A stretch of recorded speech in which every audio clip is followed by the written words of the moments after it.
Welcome to Healing Honeys, the podcast for girls with big dreams trying to balance it all. I'm Louise Rumble, serial entrepreneur, type A overachiever, healing girly, and holistic wellness coach who also once got called the Jesus of modern dating. But let's get one thing straight. My healing era has never been calm. I'm talking savage dating stories, 20 cigarettes a day, daddy issues, an anxious attachment style, and an autoimmune disorder too. Today, I've spent thousands of dollars on healing and therapy, and now I'm here to guide you, love you, and laugh with you as I share my favorite tips, tricks, and rituals that have saved me along the way. With new episodes every Wednesday, expect girl talk, psychology, and the nervous system, as well as love, sex, and dating, wellness, fitness, and a little bit of business and spirituality too. So get in, honey. We are balancing healing, hustling, and life, and the best is yet to come.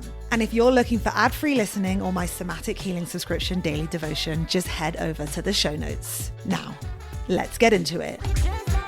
This week's podcast is for my high-performing girlies.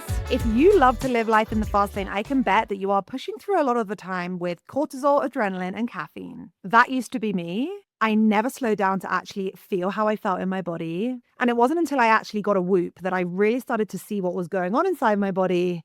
And trust me, my body was trying to get my attention, but I refused to slow down or listen to it. So the Whoop 5.0 has just launched. I am so excited. There's lots of new things that have been released, but with the Whoop 5.0, they've now introduced menstrual cycle insights. Not just cycle tracking, but actually offering personalized coaching in-app based on your hormonal patterns. So for example, in your early follicular phase, when your estrogen and progesterone are at their lowest, your body is primed to build muscle and handle more straight. So it's going to be more likely to say, yes, girl, go get that weightlifting session or that hot Pilates class. But in your luteal phase or just before your period, your body will likely need more rest, more grace, and more recovery. And these new features are so much more than just cycle tracking. It's really about giving women and people who menstruate the tools to start to live in rhythm with their body, which is something I've always struggled with until now. There's also 14 days of battery life on the new Whoop, which I am so excited by because your girl is always losing her charger because I literally live on an airplane. And there's also 3 new memberships. But most of all, if you listen to my podcast or you are watching this video, I get to give you a free Whoop 4.0 and your first month free with Whoop so you can start your journey.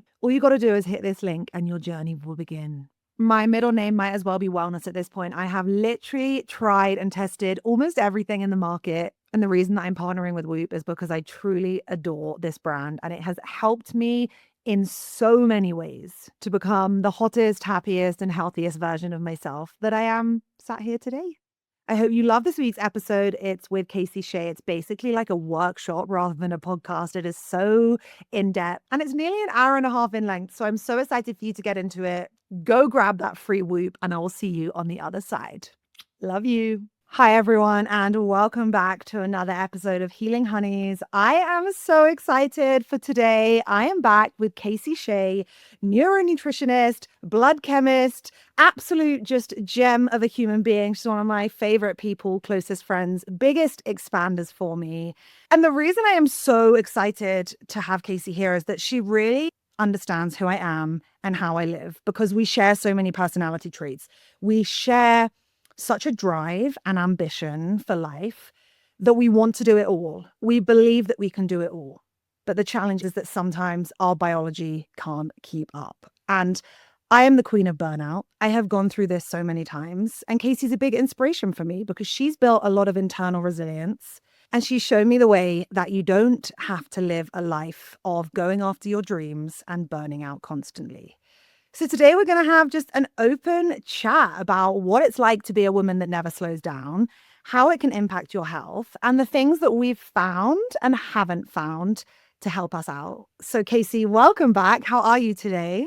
Oh, thank you for having me. I'm obviously so happy to be back here. Anytime I get to talk to you is a blessing that I cherish. So happy to be here. And I'm doing great. Honestly, things are really good. And I'm excited for this conversation because I feel like so many of us are, taught to slow down, take more rest, lead this like feminine lifestyle. But some of us are go-getters. Some of us truly are hustlers, but we don't want to have to sacrifice our health throughout that process. So I'm ready to talk about this. I'm so ready as well. I love that you started by mentioning this feminine piece because I am very comfortable in my masculine. I love running a business, multiple businesses. I love going after my dreams. I love working out. I love lifting weights. I love doing a lot of things that the masculine feminine world tells us are masculine. And that's not to say that I don't, of course, lean into my feminine side too. But I definitely think that there is this almost like narrative at the moment where it's like, you have to slow down and be in your feminine. Otherwise, you are destroying your hormones. What are your thoughts on that? I think that in essence, we are just one entity. We contain both feminine and masculine, the yin, the yang. Like we are one person, one spirit. Like we are whole already. We are going to have this healthy flow between masculine and feminine. And it's not inherent that if we're just pushing hard or being super ambitious or having late nights that we're going to destroy our hormones. That's not the way that this works. We actually have the inherent capacity to hold a lot of hustle, even as a woman, man and women. We both have that capacity. It's just, I think, more of an understanding of our biology and the way physiology works, specifically within our nervous system, that we can leverage that. We can flex that information to really build up internal resilience and just our perception of stress to actually influence the way it affects our biology so that we don't have to degrade. We don't actually have to be in this catabolic tearing down state just because we're pushing harder. Like we have this inherent capability to go, to create, to be ambitious, to build this dream life for ourselves. And that doesn't mean we have to sacrifice anything. You know, I'm a big believer in like our default state is thriving. And I believe that also relates to our work and to our ambition. It's not just our hormone health or our libido. It goes much deeper and it's much more comprehensive than that. I love that you mentioned the words capacity and resilience, because if you're listening to this episode, you're probably like us. And what I have realized is stress isn't a bad thing. Stress is inherently a natural thing. It's part of the body. It's part of life. It is created so we can run away from that tiger, etc., etc. So we can experience highs and lows. It doesn't need to be demonized in the way that it has been, per se. But chronic stress is obviously different to stress. That's when our body is just like in this very stressful state for a sustained period of time. But let's talk about what resilience and capacity mean, because it's not always about reducing our stress. Sometimes it's about building our capacity or building our resilience. Yes, my word for that right now is being able to hold it, hold the energy, hold the posture, so many different phrases like that. But it is basically our ability to hold a certain situation on the energetic plane as well as the physical plane. Can we actually deal with the amount of activation, energetic activation, cellular activation that comes from a certain circumstance? And that is something that we can emotionally attune to. We can tune our nervous system to hold that, and we can actually build up the capacity of ourselves. So capacity, resilience, that's basically our ability to withstand a certain circumstance. So if you work on all three of those aspects, the first one being just learning to be okay with the situation, something that used to trigger you before, your body will then perceive that as stressful because it is perceived subconsciously as unsafe. But if you sit with that, you're still with it, you listen to it, you take the learnings and the lessons that it's there to offer you, you almost alchemize that stress where it's no longer going to have that physical reaction for you. It doesn't trigger you in the same way. It's not switching you into your sympathetic survival state. So you're not having that physiological cascade of downstream effects of stress that we typically think of as negative that can destroy our hormones, our neurotransmitters, deplete our nutrients. So I think it really does start with the conscious intention. And I think that's truly such a feminine energy, but just intention. Just saying, I know that this situation could suck for me, but I choose to see it in a way that is supporting for me, that is enlightening to me, that I get to grow from this. Because when we think about it on like the actual metabolic cellular level, the only difference between a positive stressor that builds us up, like a hormetic stressor, or a stressor that degrades us is our perception of it. So this is really crazy, but we actually have an adaptation that comes from stress if we have a relationship with that stress that is not necessarily on the autonomic nervous system level, but on the conscious level. So when we can shed light, and this is where things like shadow work, journaling, meditation, just sitting with these different circumstances can literally change the way they biologically affect you. Oh, I'm obsessed with this. And it also helps us understand why something that might be so stressful to one of us isn't stressful to someone else. And anyone who's neurodivergent or has lived with or experienced rejection sensitivity dysphoria, they will relate to this. How can someone saying something impact me so much? Like, how can it make me feel so, whatever it is, scared, fearful, embarrassed, ashamed? And that's me. I'm a very sensitive human because, yes, perception, how we perceive things impact us differently. Like, I'm very sensitive. I might get a text message or an email that makes me upset. It feels inside my nervous system deeply uncomfortable. Whereas my boyfriend, he would feel nothing. He'd read the email and be like, and then move on. We are very different human beings. And I know that there's lots of genetic things that can tie into that. But the reason I'm talking about this is that recently I did a DNA test and it came up that I had this thing called the COMT gene and also an MTHFR, like minor variant. And it was in that moment I realized, oh, these are the kind of things that probably contribute to me being sensitive, me getting a hangover if I go through something very stressful. So am I correct in thinking that we're all wired differently and we all have a different biological experience of a stress experience? Absolutely. We all have a bunch of different factors. I wouldn't say just genetic. That's kind of like the blueprint that you're given, but this goes into that conversation of nature versus nurture. We have what is gifted to us, what's passed down, not only on the genetic level, but we have so many other programs that we've inherited from our parents, from our friends, especially from early childhood. And all of these different environmental factors, along with the internal factors, are going to shape, and of course, your life experience as well.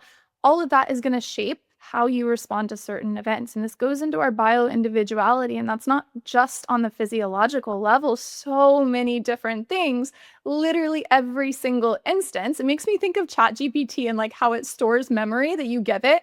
Your brain and your nervous system is like the most incredible computer, and it's just saving memory after memory. And it's using all of that to inform like how you should respond to that situation. So we have the genetic components. They may make us more sensitive to certain things, may make liver detoxification a little harder, may make estrogen detox a little bit harder. But those are influences. They aren't diagnostic, I would say. I used to run a lot of genetic tests for my clients, but I realized that aside from a few different nutrients and just having an awareness on it, it is not diagnostic. It is not going to change your life to have that information more than you taking intentional, conscious steps to get to know yourself better. And I would say to be curious about why you're responding to situations in a certain way. Of course, I work in the biological and physiological, so you do need to have an internal state of stability that comes from getting rid of stealth infections in your gut, from, healing leaky gut, from repleting nutrient deficiencies.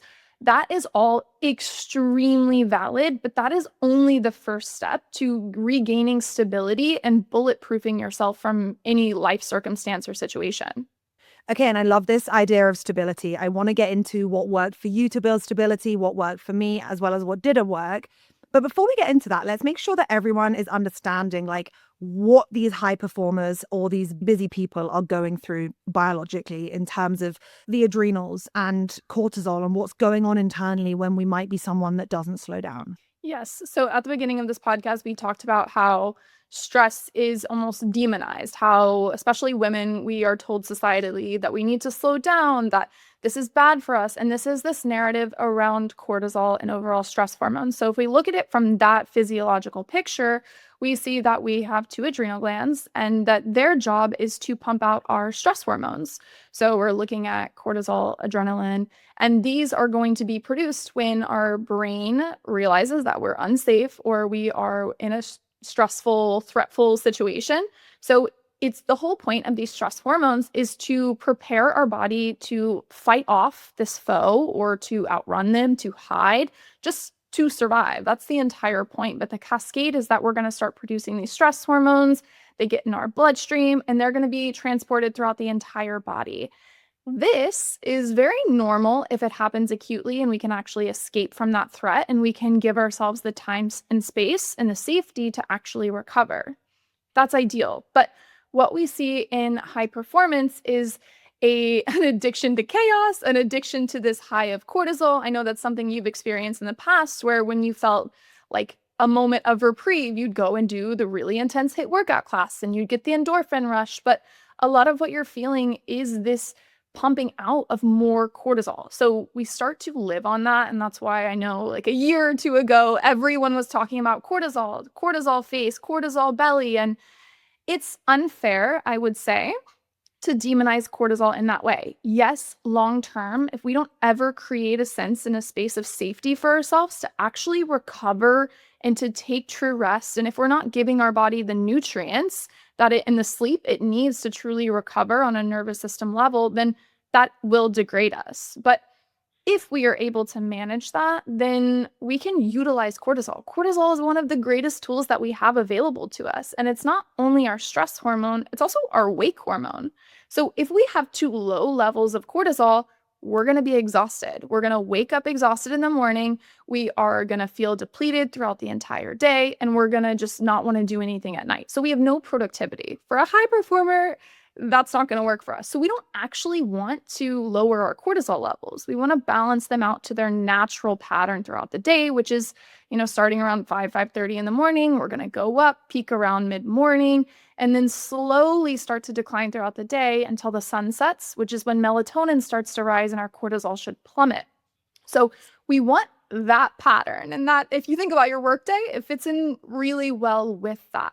And we can utilize that hormone in the right amounts at the right time to help us perform at this higher level. So I would say we don't want to demonize it, but we want to understand the way that our body works. And then we can talk about how you can actually leverage your different hormones, how they play into our sex hormones, our neurotransmitters, all of that. Because I truly think that we have this narrative around high performance that it has to be something we sacrifice our health for. But I truly believe that you can leverage your health to perform at an even higher level.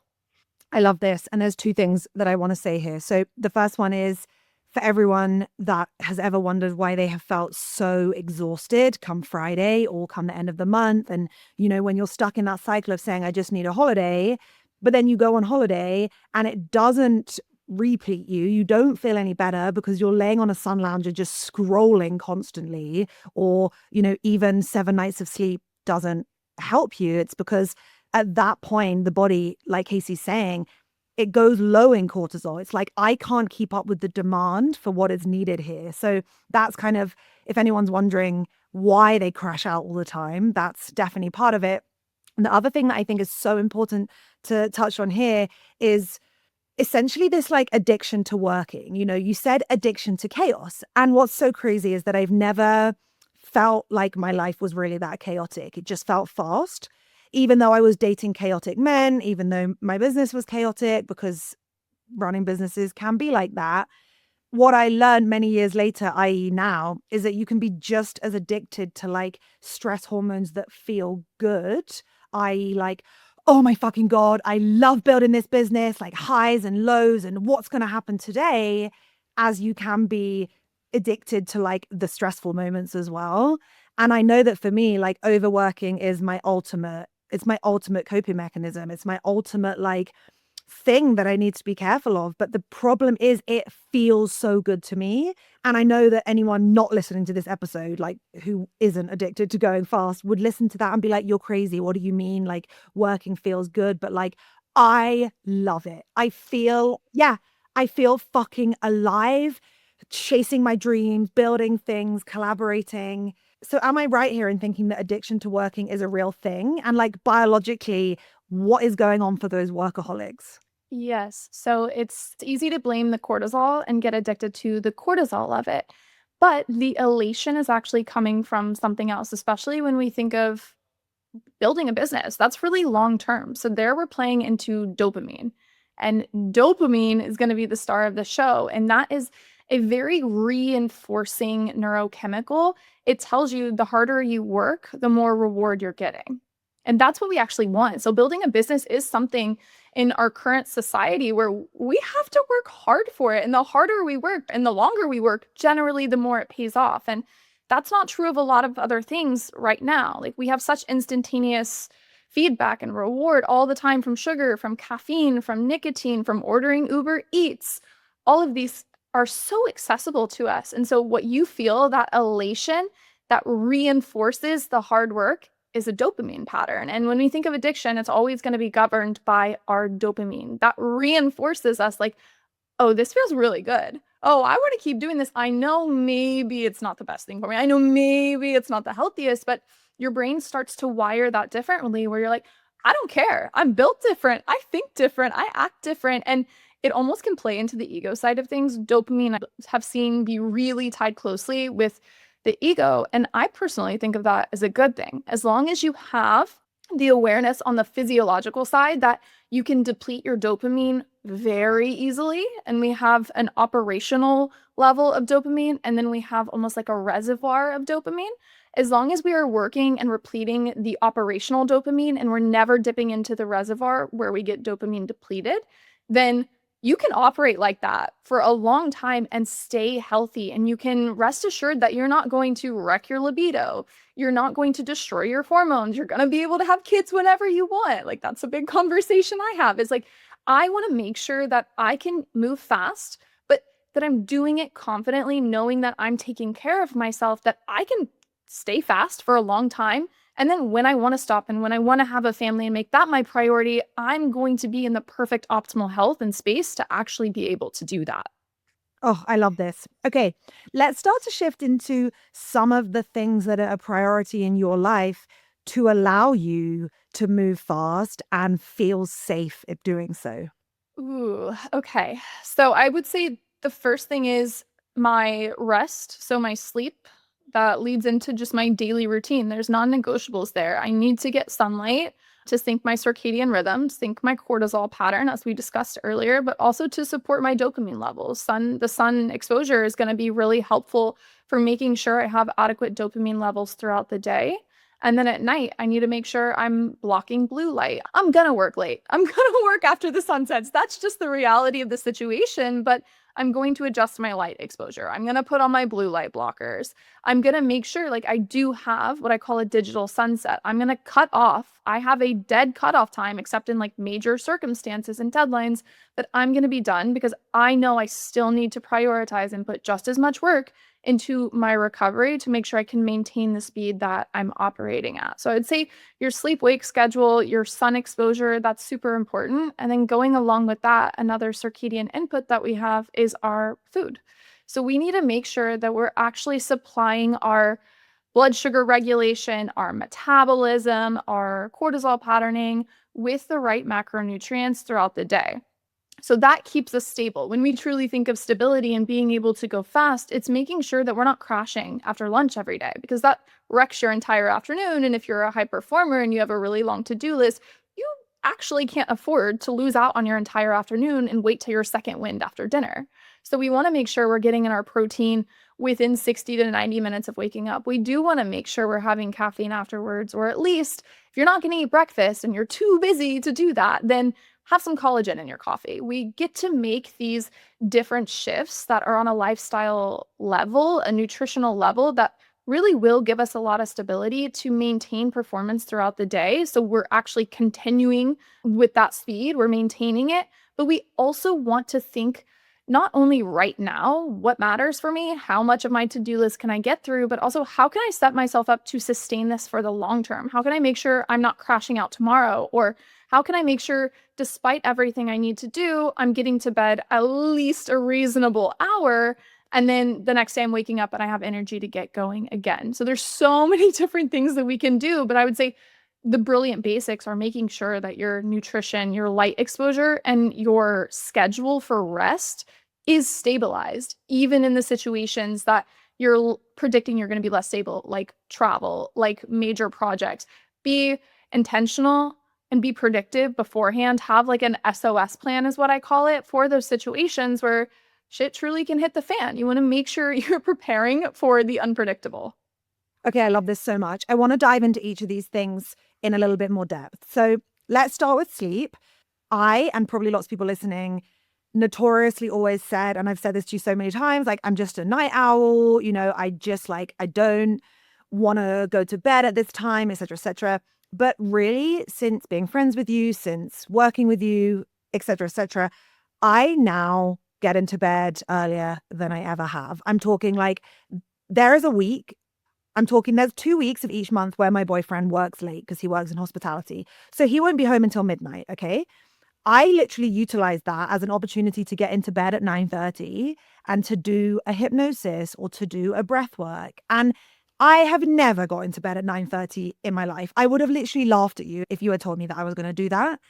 But you have taught me how important rest is. And I always have slept a lot. Rest is huge for me as well. But it's not just the amount of sleep, it's actually the time of the window, right? So, what kind of time do you go to bed?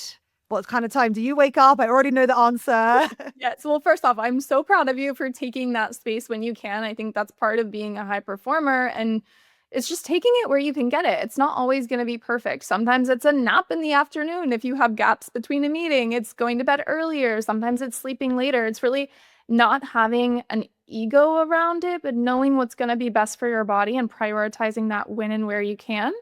So 9:30 sleep, I love that. That makes me super proud of you, or at least getting in bed and doing the wind down activities, because that's amazing. You're telling your brain, like, we're calming down, we're safe. And think about it, bed equals safety.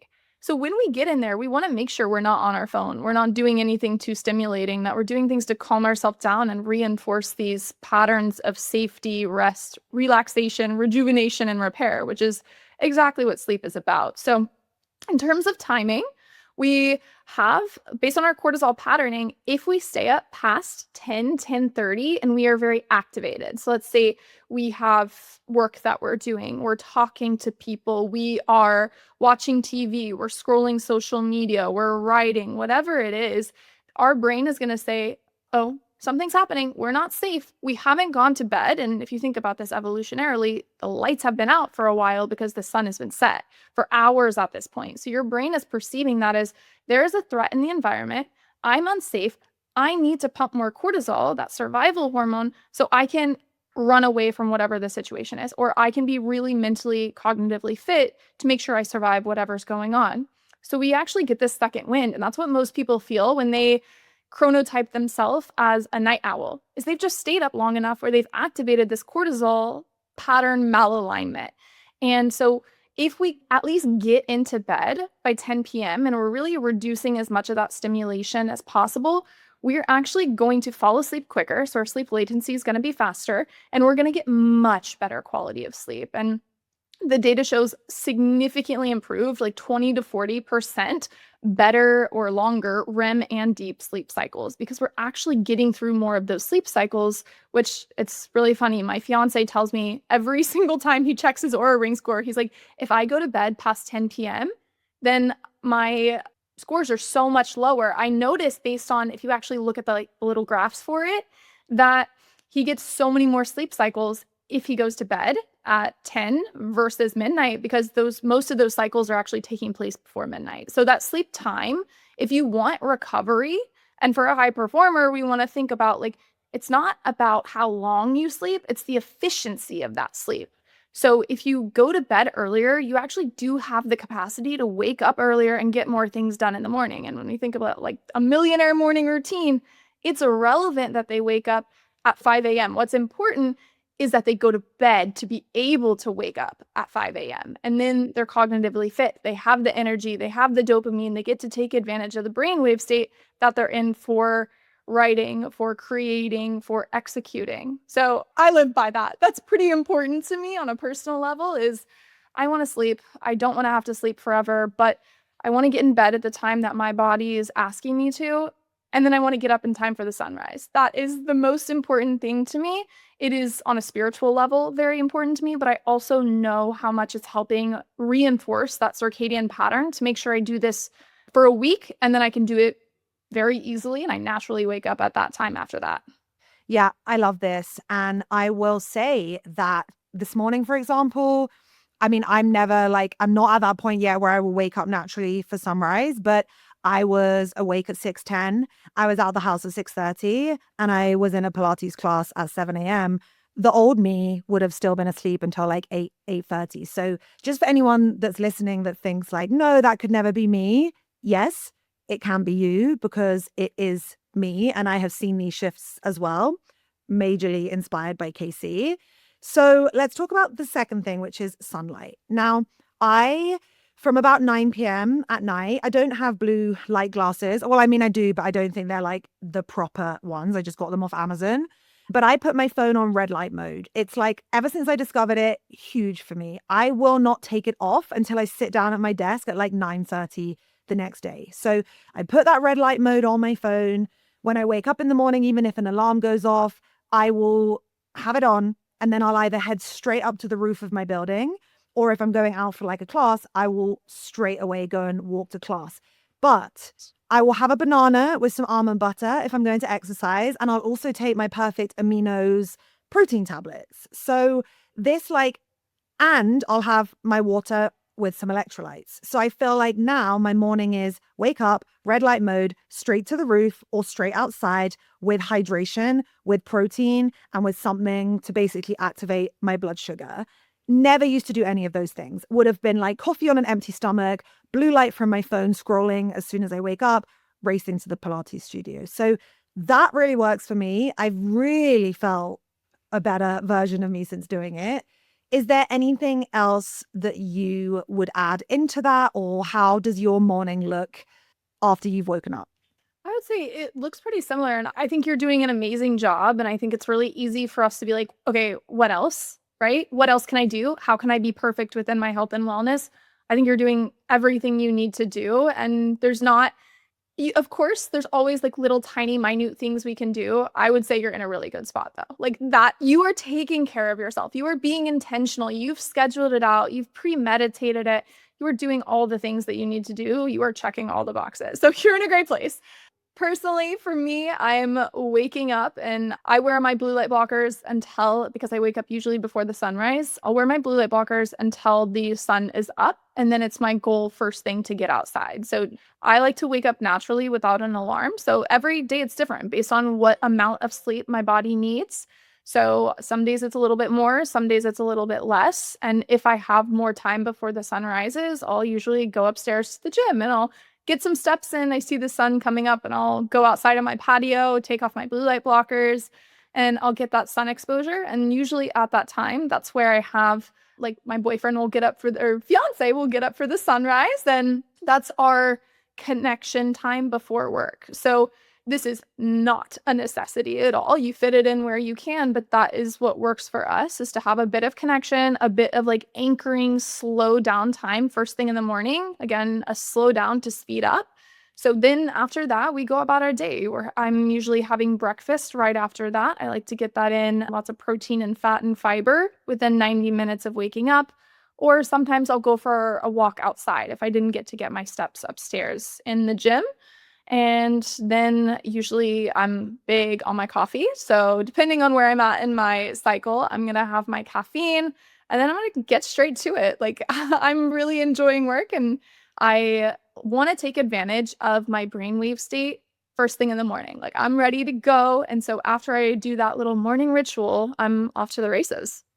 I love that you mentioned connection, because I've been doing a lot of research recently into how important oxytocin is for the female nervous system in a way that it isn't for the male, and how oxytocin basically reduces the impact of stress within the body. And oxytocin is connection, whether that's with animals, whether that's with a partner, whether it's with a friend. So do you want to tell me a little bit about that? Because I don't have many connection moments with my boyfriend in the morning. By the time I come back from Pilates, he's gone to work. But I do with my cats. Like I will actively slow down every single one of them. I say, I love you so much. How are you today? Like some of them don't want to cuddle, but the ones that do, that is my moment of slowness. And I just thought I loved animals. But now I understand that actually that oxytocin is almost like a buffer for the fast that I'm about to enter. So let's talk about that before we move on to something else. Yes. So oxytocin is kind of like granddaddy hormone, and it gets to shut down cortisol. We think, oh, we have to find safety, we have to find rest, we have to survive the situation in order to neutralize cortisol. The one exception is oxytocin. Because think about it, we're not going to feel nurtured, we're not going to feel connection if we are in a state of survival. That's just not the brain's priority. So it's almost like we can override the stress cascade if we have something that gives us that ooey gooey feeling inside. So for you, it's your cats. For my sister, it's the same. For me right now, it's my fiance. It's me fantasizing about the puppy I'm going to get down the road. It can be your friends, your roommates, whoever, your mom, your dad, whoever is around you. That is such an amazing buffer. And again, it's a slow down to speed up because we get to neutralize our stress hormones, which we don't want to blunt the cortisol that's waking us up first thing in the morning, but it's not doing that. It's allowing us, I think buffer is exactly the right word there, but it's allowing us to almost level set on a physiological level, even if it's not necessarily conscious. We're like, I'm enjoying this. This means I'm not stressed. It's your body saying, oh, we are okay. We get to experience this time with someone else. It's a very grounding experience without having to go take your shoes off and go put your feet in the grass, in the dirt, in the sand, in the ocean water. So absolutely counts with your cats, your pets, anyone that's around you, anyone that can give you, and I truly think oxytocin is the ooey gooey hormone. That's what it is. I If love you can that. feel that within yourself, that means you've activated that hormone and you are not going to feel that when cortisol is being pumped out from your adrenals. That's just not the case. I love this so much because I also think that historically, I have probably said things like, oh, I don't really need anyone because that's just how I feel. Like, I'm good. Like, I'm good. And I think often as entrepreneurs or high performers or busy mums, like, we often feel too busy to feel lonely because we don't open up the space to tap in with those internal sensations and be like, how do I feel today? So yeah, loneliness is like an interesting one. I've always felt like I'm too busy to be lonely. But then, when I was living in Tulum, it was like the most chronically lonely I've ever been because I was so homesick living away from home. And then also my friends like you that I met, they would leave. So it was like I would come back to this place of loneliness when my friends left. So I think it's so important to understand that piece around oxytocin. And like, even if you're just walking, like this morning, as I was walking to Pilates, I sent my friend a voice note saying like, I just love you so much. I'm excited for life. Like, how do you feel? Some mornings that's Kacy that receives that message from me. Some mornings it's my mum that receives that. Some morning, like it changes. It can just be who you feel like reaching out to on the day. And I think that emotional expression is so important because often we just feel too busy to feel. Do you know what I mean? Absolutely. Absolutely. It doesn't have to be in person. Like it gets to be that virtual connection. And I think it goes into the different levels of rest and regulation that we need because it's not just sleep that we need, it's not just nutrient repletion. We need creative outlets, but we also, very importantly, we need that connection. Like every time I talk to you, Louise, I leave elated. I leave so filled up. Like my cup is to the brim because you are just one of those people for me in my life. And that's a level of rest I can't get without my friends. You cannot do anything without your support system. Like you can try to be lonely, you can try to force it, you can live in isolation, but that is going to exacerbate all of the stress in your life, all of the stress effects, the entire cascade, how it affects your health. So let's actually think about our community, our support, our connections, our friends and family. They are literally a buffer against stress as well. So the more you spend time, like intentional time. It's not just time sitting next to your partner while you're watching TV. It's connection. It's true intimacy. And that doesn't have to just be relational. It can be with your friends, your family, but that is going to give you that hormonal buffer from oxytocin that is going to let you thrive, let you go faster for a longer period of time. Oh, I love this. Yeah. And you make me feel exactly the same way. And I always say, like, they're my, like, yes, you can friends. Like, yes, you can. Like, whatever it is you want to do, yes, you can. Like, I believe in you, you believe in me. But it's also natural that we both have, like, no, I can't. Days where we're like, no, I can't do this. Like, it's not working. And on those days, we're always that, like, yes, you can. But it's okay that today you can't do it. So, yeah, having some people that understand the journey that you're on is so important. Now, I want to talk about breakfast. So a lot of people will be like, I'm too busy to eat. I don't have time. I'm not hungry, etc., etc. And honestly, my appetite in the morning has got a lot better since I've been doing all the circadian syncing and the sleep and stuff like that, which makes sense. But I'm still never really like that excited to eat breakfast. I'm like, I want to fucking get on with the day. Not like, oh, I want to spend 20 minutes cooking, 10 minutes washing up. So let's talk about what breakfast looks like for you. It's different every day. Honestly, depending on my hunger levels, depending on work, depending on my excitement for the day, how much I want to pack into my morning routine. Some days I have more time and I like to make a more elaborate breakfast, which is usually like fried eggs, arugula, something else with it. And I really love and enjoy that. And I'm very mindful that if I'm going to eat a real meal like that, I need to be sitting without my laptop at the table, no phone. This is intentional time, so I'm in the right nervous system state to actually digest and absorb those nutrients. But other times, it's not like that. My schedule doesn't allow for it, and I'm not going to shame or guilt myself about that. I'm going to know how can I be as effective as possible with getting this protein in. And so normally I would always suggest that you're getting 30 grams of protein in, and you're also getting fiber and fat to help stabilize your blood sugar. But we have to think about this very realistically. Sometimes that's not going to work. Sometimes you have a 5 a.m. flight to catch. Sometimes you have really early meetings with people that work on the other side of the world. And in those cases, sometimes you want caffeine before breakfast. So I would say for certain people, it's totally, and in certain situations, it's totally fine to throw some protein powder. So you're at least hitting your protein goal. Like let that be the solo thing. If you can do nothing else, get protein powder in, throw it in a smoothie, throw it in just a shake with water at the most minimal level, or put it in your coffee. Let some collagen dissolve in your coffee. It's tasteless, odorless. At least you're doing that. And then move forward with your day, knowing that you took care of yourself in that way versus saying, oh, I didn't do this perfectly. Within health and wellness, there is so much shame and so much guilt and fear mongering about having the perfect routine and perfect way of doing things and the perfect hormonal blah, blah, blah. That doesn't matter. You do the best you can with what is available to you and what capacity you have. So it ranges on a scale of like, you can have a perfect protein, fat, fiber breakfast and you can eat it intentionally and slowly and be in that proper state, or you can throw some protein in your system however you can. I love this. And I've got so much better at having that protein, fat, fiber breakfast, again, because of you. But some days I just don't have time. Or, my boyfriend's the chef in our house and he goes to work early and I just like can't be bothered to cook. But I have found my go-to. And I think it's so important to find those things that individually we love or that are easy for us. And that for me is Truvani protein. So it's clean, 5 ingredients, delicious. Tastes like cake batter, the vanilla. I love it. Then clean almond milk. Then I put my collagen in that. I use the Agent Nature one. Then I put reishi in it. And then I take my B12 supplements because I know that's something that I need. And I think that's pretty much it. Oh, a tiny bit of almond butter.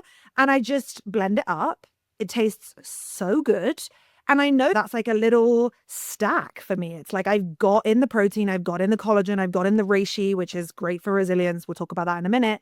So I love that. It's really just finding out what works for you, right? Because every day, like you said, is going to be different. Yeah, exactly. And I actually like that you're doing a smoothie because through the process of blending it, you're actually pre-digesting it. And so when we are busy, so especially those days when we're like, I don't want to focus on breakfast, I don't have the time, I'm super busy, there's a lot going on, our digestion is not going to be optimized. So we lose like up to 80% of our digestive processes because we're not secreting our enzymes, our bile, our stomach acid, which help us to actually break down and absorb nutrients, break down our food and absorb the nutrients from it. If we are chronically triggered, right? And by triggered, I mean activated or stimulated, you're focused, you're working, you're in this flow state, your digestion's just not going to work as well. And that's okay. But you can do things like having, bone broth or having collagen in something else or your smoothie where you're pre-digesting it or taking a digestive enzyme before it if you're going to be super kind of out of your body and more in your head.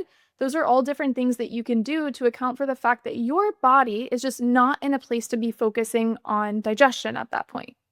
Oh my God, I love this conversation so much. I'm having the best time. I have digestive enzymes in my cabinet and I don't take them, but I will now if I know that today is a high stress day or I'm stressed already, like something happened when I first checked my emails or whatever. So that is so interesting. And then, okay, cool. So let's say we are at our desk, we're starting the day, everything's good, we're excited, we love working, maybe we're stressed about something, maybe we're not. I am the kind of person that gets into a flow, gets into anything, and just forgets to eat lunch, to the point that you posted a story yesterday being like something about lunch. And I literally replied being like, it's 2:30. Thank you so much for reminding me that it's lunchtime and I need to eat. I got up, I went to the kitchen and I ate. So I now sometimes actually literally put in my calendar lunch. So I get a notification which pops up. But yeah, talk me through what lunch looks like for you. And do you relate that sometimes you just don't want to eat because you're like in the zone? Yes, absolutely. It's really funny because I've kind of switched things around starting a week ago where I don't eat lunch right now. I actually am focusing on having a bigger breakfast where I'm nailing that down and I'm getting in all the different macronutrients that I need to stabilize myself for a longer period of time. And I'm almost having an intermittent fast throughout the workday. And this is really helpful for my cognition, but also for my schedules, just based on what I want my life to look like. I'd rather stack all my clients, all my meetings for the middle of the day. And so I have my mornings and my evenings to myself to do my self care, to focus on my fitness, my own health, my connection, passion projects, all that kind of stuff. So it's very interesting, but I have like a little mini intermittent fast in between where I get protein in or my breakfast in really quickly in the morning. And then I'm eating dinner around like 4 or 5 p.m., 4:30, 5 p.m. So it's a very early dinner, very late lunch, but I'm having that intentional break and I'm obviously eating much more calories because I don't want to be in a deficit for that. I want to be at maintenance. So I'm not depriving my brain of the sugar, the energy that it needs to function optimally, and I'm not crashing. But I'm able to have like a bigger meal for that delayed lunch, early dinner. And then I'm able to have, a yogurt bowl or whatever kind of fun end of the day sweet treat snack because my fiance also likes to eat that. So we get to have that as another moment of connection. So that's actually the schedule that I found works really well for me. I think it takes you being in a metabolically flexible state to do that. A lot of times, what I'll see with people who are chronically just going is that they don't have good blood sugar regulation. So that may not be possible for them. They may crash if they don't have food every few hours. That is a sign, though, if you're experiencing that your blood sugar is dysregulated and you are not what we call metabolically flexible. You're not able to run off of a fasted state, a fat state, a fat fed state, or a sugar fed state. So if you are at the point where you can kind of push meals further and further apart, where you're still eating in the appropriate windows for what your goals are and what your lifestyle looks like, you can start to build up that metabolic flexibility where we don't have to abide by this societal conditioning that we need 3 square meals a day. It's really up to whatever you want and what is conducive and supportive of your desired lifestyle. Okay, I love this because I feel like we're going to see a shift in the next like 3 to 12 months, probably 6 to 12 months, where we will see a resurgence of HIIT and we will see a resurgence of intermittent fasting because we will realize that it doesn't need to have been demonized in the way that it has been if you are metabolically healthy. And all of the things that we've been talking about today literally will help you to optimize how healthy you are metabolically and your mitochondria, et cetera, et cetera. And so I think it's really interesting that you're saying that. I definitely am in the part where I'm really learning to regulate my blood sugar levels. And I'm actually on a real journey around blood sugar because even this week I realized like when I was 10, I was diagnosed with hypoglycemia. Like these things have been going on with me since childhood, which means I've been stressed since childhood. And also that I've potentially had a biological sensitivity to specific things since childhood, but mainly I've been stressed since childhood is the reality. And so for me, it's like so nourishing and healthy for me to focus on eating, remembering to eat, looking and caring about what I put on my plate. And then I think the next step is getting to where you are. So I love this, that it's really about what works for you. Let's talk about movement. So I was going to say addicted to exercising. I'm not, but I just love it. Like if I look back at the last 15 years of my life, having run 5 businesses across 15 years, the only thing that has connected the dots through all 15 years is movement. I love lifting weights. I know you do too. I love working out. I don't love walking so much. I find it like a little bit boring, but I know how good it is for us. So now I focus on leaving the house, even if it's just a 20-minute walk, like after lunch or at 4 p.m. or whatever. So talk me through what movement looks like in your life. Because anyone that doesn't know Kacy, her body is fucking fire. You are so strong and lean and beautiful, like absolute goals. But I think there's this misconception that, oh, I have to work all day. I don't have time to work out. Then slowly we start to pick up more weight. We have hormonal imbalances, et cetera, et cetera. So let's talk about working out. Well, thank you. You're so sweet.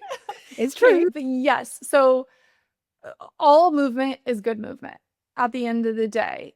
Obviously, if you are so exhausted that you wake up and you got 8 hours of sleep, but you're having no energy for the day, you're relying on caffeine, okay, maybe going and doing a HIIT class or running a marathon is not right for you, right? Let's just use some common sense there. It doesn't take a hormonal panel to tell you that.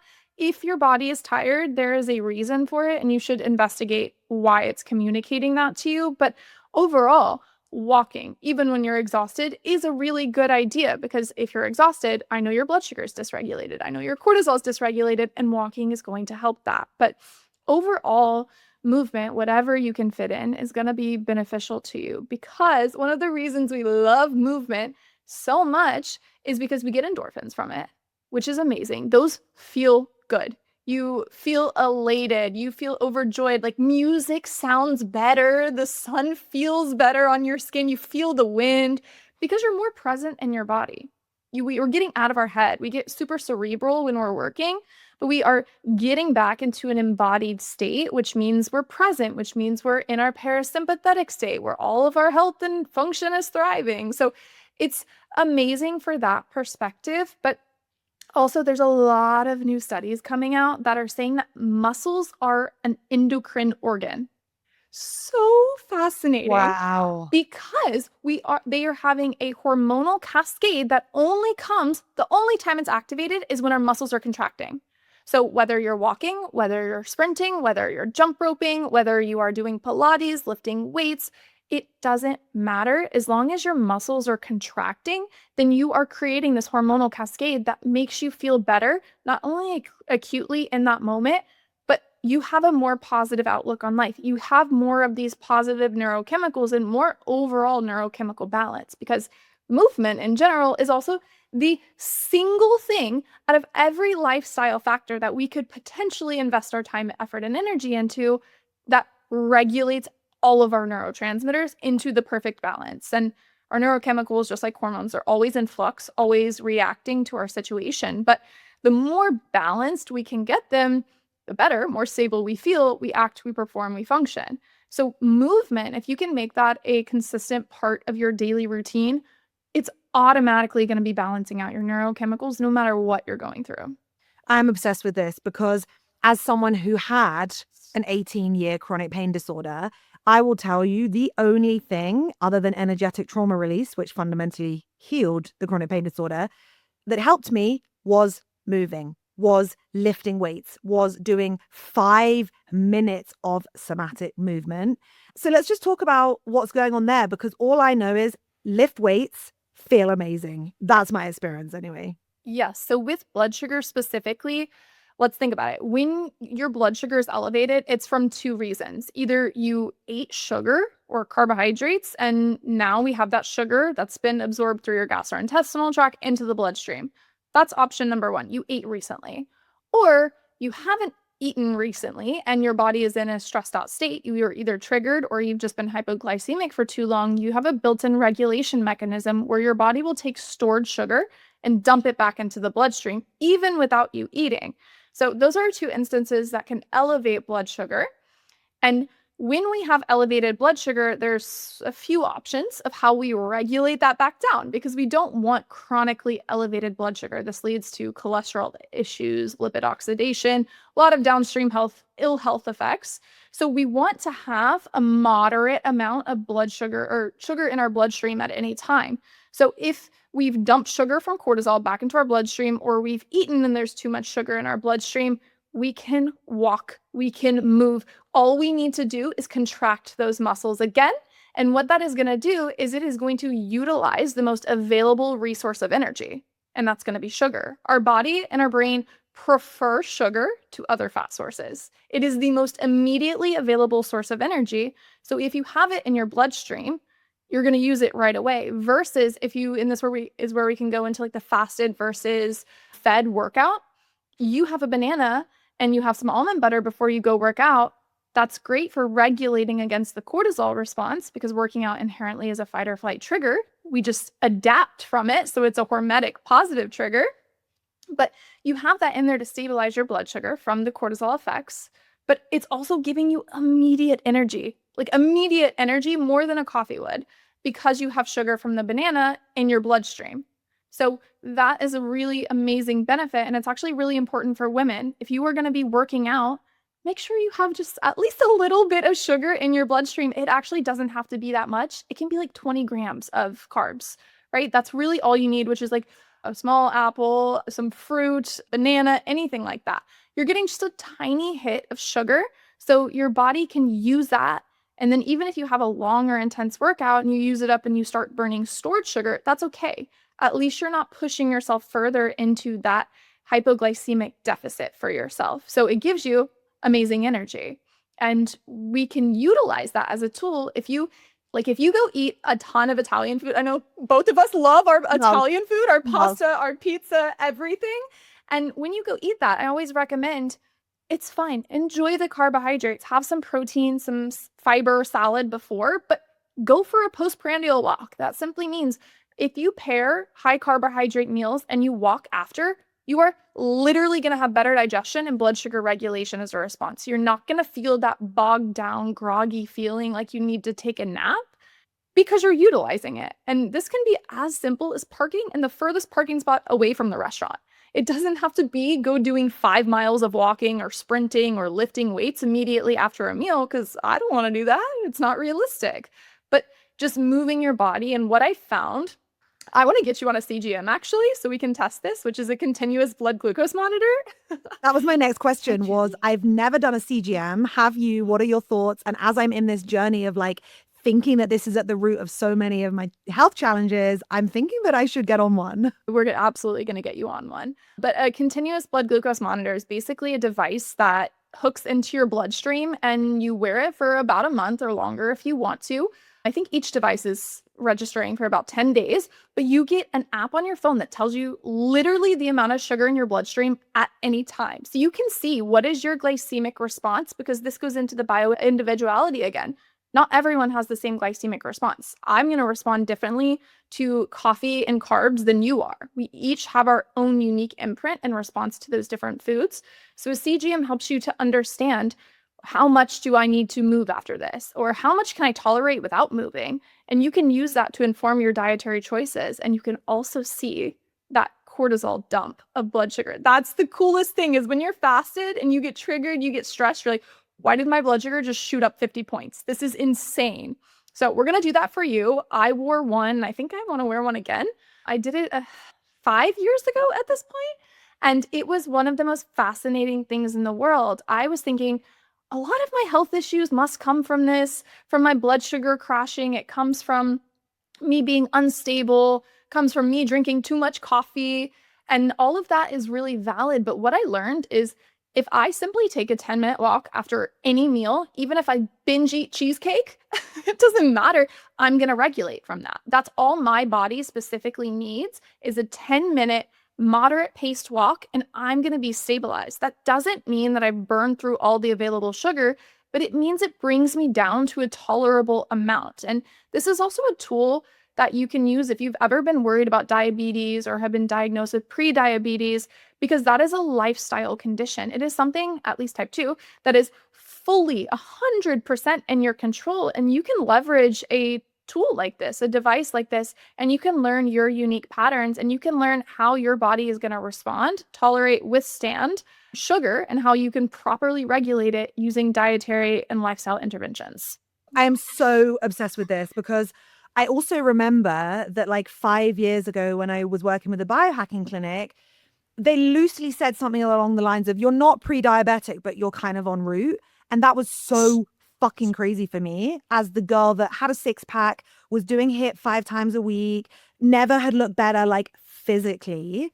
But the truth is, like, I had wrecked my insides from 15 years of entrepreneur life, an entire childhood of trauma, essentially, emotional suppression and like nervous system dysregulation.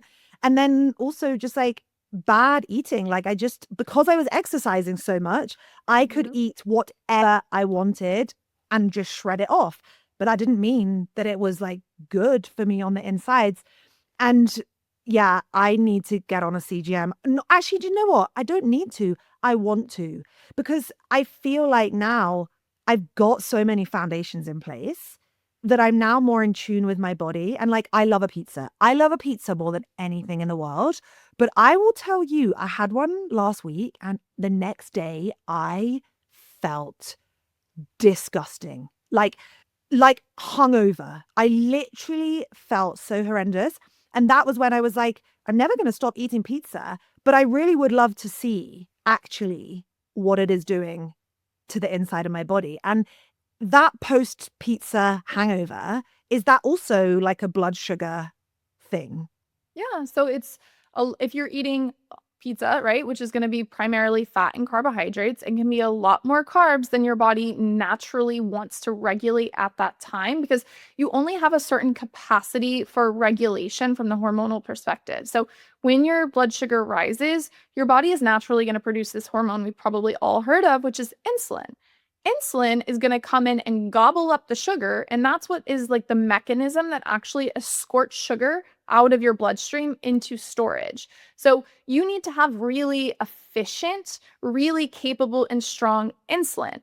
And if yours are what we call resistant or they're not sensitive, meaning they're not strong enough, they're not taking as much sugar, which with each hormone out of the bloodstream, then we can feel the effects of elevated blood sugar for too long. And I'm not saying that's why you feel it. There's also a digestive component that goes along with it, digesting carbs, digesting the fats that come with it, the inflammatory effects of the oils and different products that they use on it. That is all very valid. And that's part of the pizza hangover in our modern society of food. But the blood sugar aspect is very real. So if we look at a blood sugar cascade, or it's kind of a graph, so we can see what is the elevation of sugar over time. That's the most important thing because your blood sugar is only going to reach a certain amount in height, so the amount of sugar concentrated in your bloodstream at any given time, if like dependent on the timeline. So if you eat the pizza in 5 minutes, your blood sugar is going to shoot up really high. Your insulin is not going to be able to lower it or regulate it as quickly as you ate it. So you're going to have elevated blood sugar for a longer period of time, which you're going to feel, versus if you ate it over an hour because you were with your partner or you're with friends and you're talking and you're chatting and you're not solely focused on shoving as much pizza down your throat as possible, which like I've been there, done that. I definitely feel it. Versus if I'm with you and we are actually sitting there and we're conversing and we're eating the pizza, yeah, I might eat the same amount, but it's not going to have the same effect on my body. And I'm going to feel drastically different in those two situations after eating the pizza. Oh, that is crazy. I love it. Okay, we need to get on a CGM. If anyone is listening that works for a CGM brand, hit us up. But jokes aside, everything we've spoken about today is not meant to overwhelm anyone. You're not supposed to be stressed listening to this episode. I just want you to know that, like Kacy said, it's about adding in one small thing every week and building up over time. And I really started that 3 to 6 months ago, very inspired by Kacy and learned a lot from her. And I will just say it works. Like, I am more resistant, resilient, vibrant. I just don't crash like I used to. My moods are so much more stable. My libido is so much more alive. So I just want you guys to really understand, like, this works. I am the guinea pig here. I'm not the expert. I'm the living guinea pig. And yeah, it's about building this capacity. And another thing you've taught me about is rhodiola. So what are your thoughts on like adaptogens, reishi, rhodiola? How often do you add them into your life? And I guess what are they for someone that doesn't know? Sure. So we're going to talk about adaptogens from a slightly different lens. So they are basically a stressor. And like we've talked about, stress is not inherently bad. We have stress that degrades us and stress that builds us up. We call those hormetic stressors, just like working out. You're literally tearing down the muscle when you lift a weight. And then you have 3 days of a period where you rest, you recover, and that muscle builds up stronger. So what you did there is you increase the capacity to handle the weight. So next time you come and you lift that weight, you're going to handle it and it's going to feel easier. You're not going to get as tired. It takes less effort because you built that capacity, you built that resilience. So these adaptogens are herbs that are doing the same thing for your nervous system. And just like lifting weights is toning your muscles, the adaptogens are stressing your nervous system to tone your nervous system. That's what we want.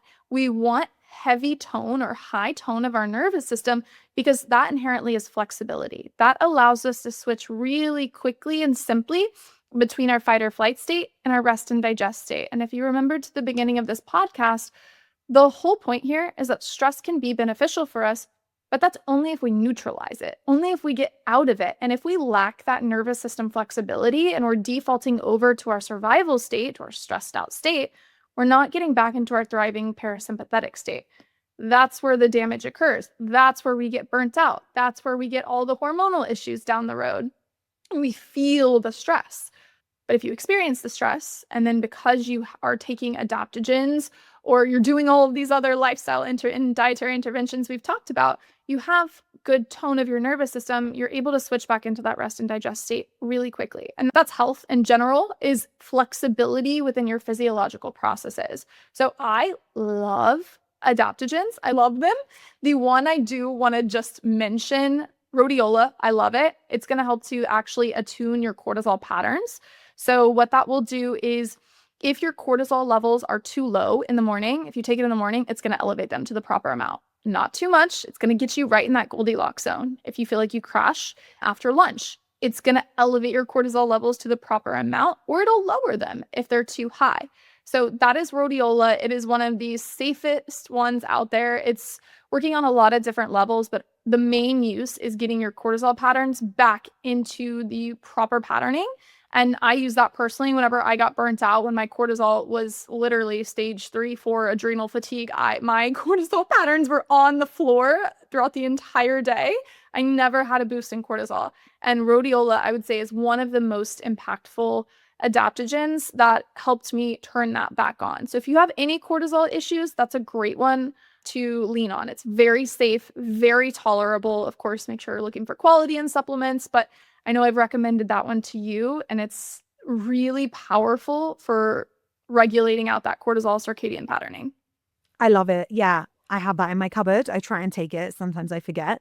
My very last question for you is cycle syncing. So this is something that I'm not going to pretend I'm perfect at.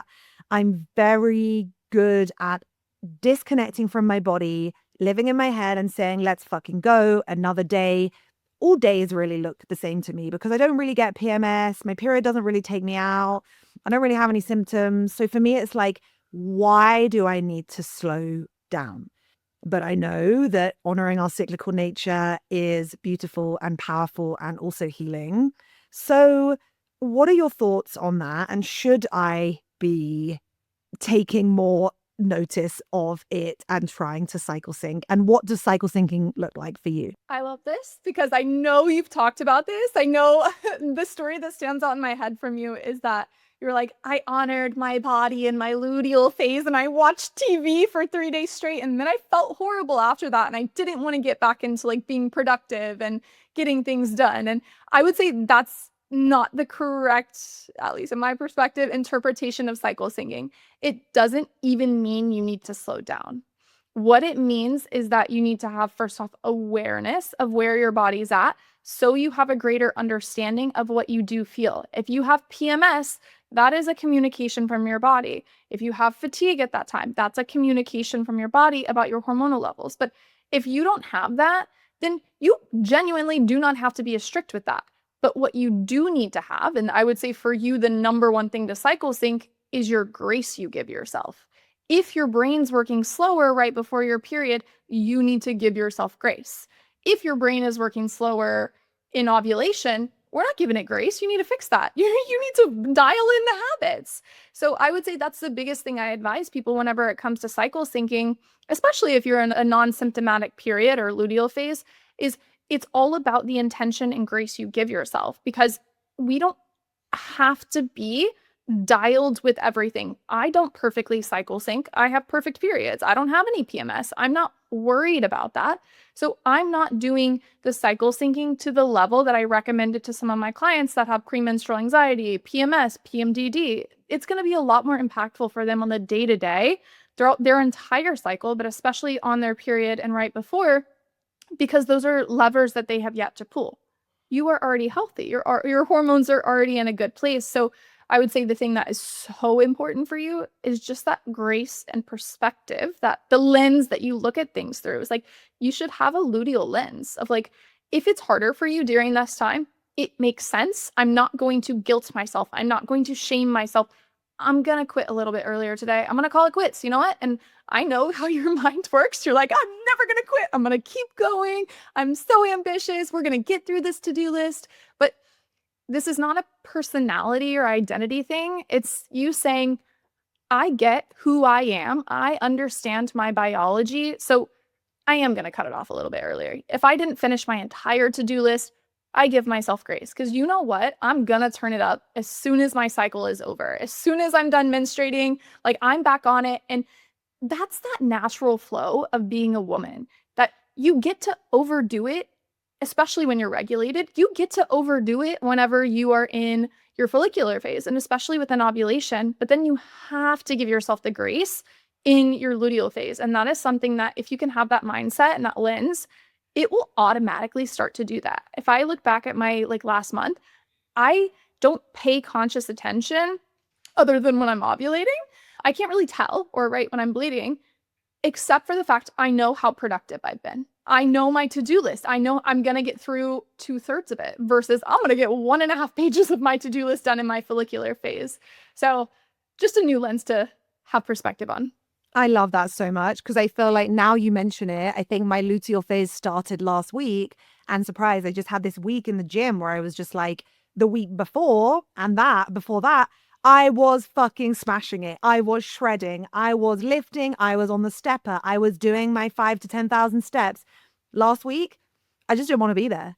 I just was like, I just don't feel strong. I just can't really be bothered. I wanted to quit after 20 minutes. And I just let myself. I was like, you know what? A 20-minute lift is better than a 0-minute lift. Yes. And now you have helped me understand that actually that was exactly what was going on. I was That's you honoring your body. You did it. You cycle synced. Yes, I cycle synced without lying on the sofa for 3 days. Exactly. Because I know you're not going to be ever unproductive, and you don't need to be. Of course, you can have times where that's your intention, but it's simply that grace of you're not going to be as strong in the gym every single day of the month. That's okay. You are a woman, but that means you're going to be a lot stronger in your follicular phase. You're going to be less strong in your luteal. And once we accept that and we kind of just come to the terms that we are not a man and we understand and accept that there's differences in that, that grace is honestly so liberating. Oh, yeah. Amazing. Now we come up for time. In fact, we've gone way over, but I just couldn't stop us because this was so good. It was almost a workshop. Is there anything else you just want to add as a final nod that the high performer should be thinking about? We've spoken about sleep, circadian syncing, nutritional deficiencies, how to eat, when to eat, movement, lifting, cycle syncing, supplementing. We've really done an amazing journey here, but is there anything obvious that we missed? I think from the physiological side, we've covered our bases, because I don't want to go too overboard. There's not that much that you actually have to do to be healthy and to be stable. I think you can actually do the opposite. If you try to overstabilize yourself or overregulate yourself, you actually become burdened by the pursuit of health. I want you to remember, this is my lasting message for you. It always will be, is your natural default state is thriving. It is high functioning. It is perfect rest. It is the perfect body. It is perfect hormones. It is perfect digestion. That is your natural state.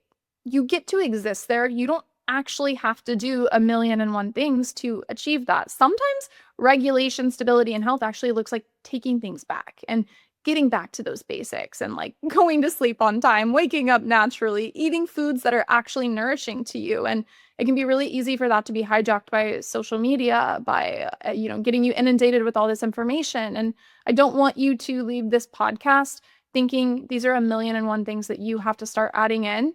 First, do an assessment on yourself and ask, are there things that you are doing right now that you can tell very easily are taking away from your stability? They are dysregulating you. Start with taking those away first, then come back to this podcast and start adding these in, like Louise said, week by week, add in a new one, because your natural state is thriving. You do not have to work so hard for it.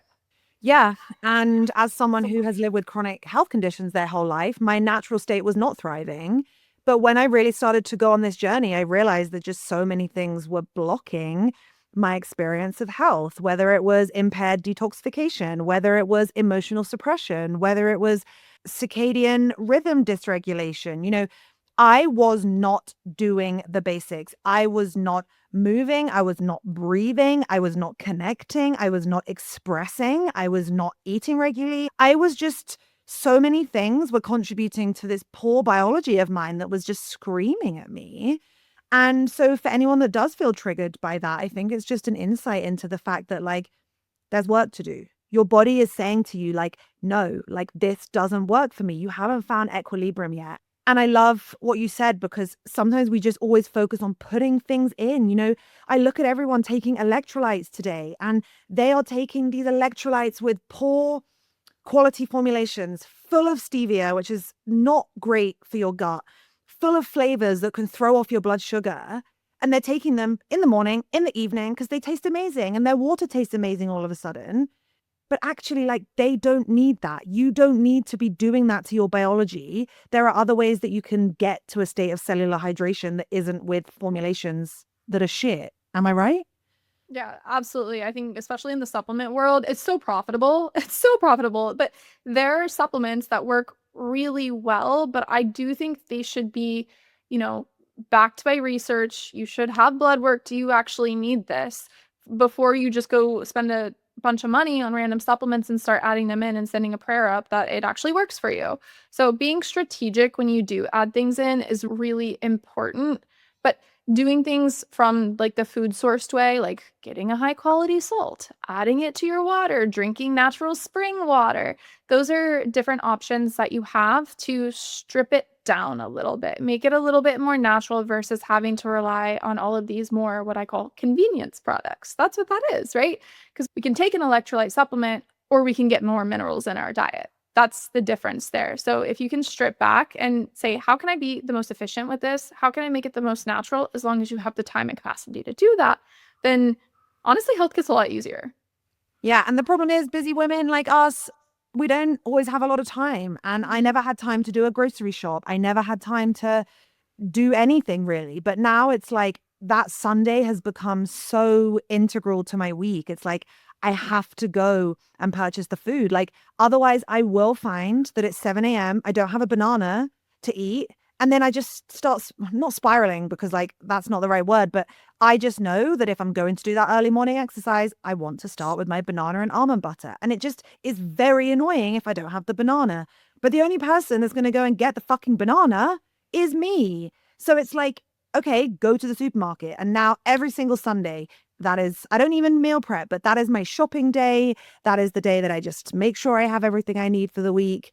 Because I get it. We are so busy that we don't always have that time. But yeah, Sunday life refresh is very helpful. Okay, I loved this so much. Thank you for joining me. Tell everyone where they can find you. Tell me about what kind of people you're working with at the moment. And we will link all of it in the show notes. Yeah, I am working with high performers, entrepreneurs, and honestly, anyone that is ready to take their brain health to the next level. That's really my focus, is within the brain, cognition, nervous system side of things. So whether that looks like you experiencing burnout, adrenal fatigue, or, having the premenstrual anxiety, PMDD, or you just looking to take your brain health and function to the next level because you want to perform, you want to stabilize yourself, you want to build up as much resilience as possible.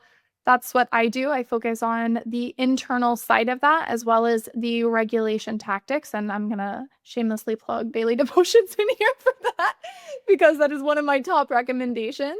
So that's what I do. That's who I work with, and running labs, blood work. So we actually are doing the diagnostics to make sure we are super strategic with what you actually add in. And you can find me on Instagram and TikTok at the neuro-nutritionist or just kacyshea.com. Amazing. We'll link all of that in the show notes. And yes, plug for daily devotion. Kacy and I are both massive fans of somatic shaking because sometimes you only have 2 minutes and you need to just release that stress, that adrenaline from your body. And I remember once Kacy messaged me literally being like, I just did the lower body somatic shaking elevator thing. The room was literally shaking, or like my legs were literally shaking. It was such an amazing release. And that's why I created it for people like Kacy, for people like me, for you guys listening. We don't often have 35 minutes in the middle of the day to do a yoga session. We all have 2 minutes to push our hands together, to put our muscles under tension and release that like stress and adrenaline that is going on inside of us. So yes, thank you for plugging daily devotion. I appreciate it because I'm very bad at plugging it myself. No, it's game changing. I recommend it to everyone. And that situation was me having like 5 minutes in between calls. And I was like, whoa, I'm overwhelmed. Let me shake it out. And I had to text you because it was that amazing and that impactful for me. Oh, love you. Love that. And there's a 7-day trial of that linked in the show notes underneath all of Kacy's info as well. So thank you so much for delivering literally a workshop today. Our 45-minute podcast turned into 1 hour 20. But I love you so much. You are my greatest inspiration. I'm so proud and lucky to know you. Thank you for all you do. For everyone in this world, anyone that gets to work with you is insanely lucky. You are unbelievable at what you do. So thank you so much. And if you guys love this episode, we have another one in the back catalogue with Kacy where we are going into the more physical symptoms of burnout and her journey with adrenaline, cortisol, testosterone, and cystic acne as well. So I will link that in the show notes too. Thank you so much. Thank you, Louise.